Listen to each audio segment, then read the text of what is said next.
Je voudrais en fait lancer un point d'appel, alors s'il vous plaît, faites remonter l'info comme quoi ne plus utiliser les autistes comme insulte. Estelle n'a pas raté l'occasion. Il n'était pas prévu qu'elle pose une question au président et pourtant elle n'a pas hésité à l'interrompre pour parler d'un sujet qui lui est cher, l'autisme.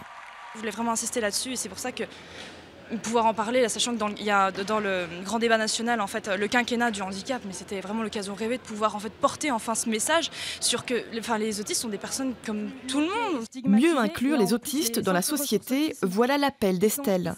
Emmanuel Macron lui a répondu en reconnaissant qu'il y avait beaucoup de retard en la matière.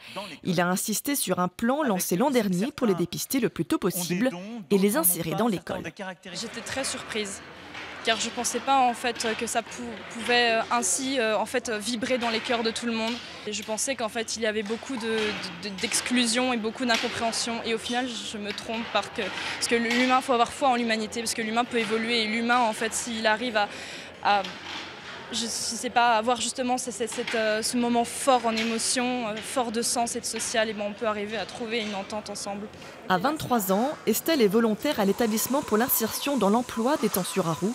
Elle souhaite devenir monitrice éducatrice. C'était la première fois qu'elle s'exprimait devant un si grand public.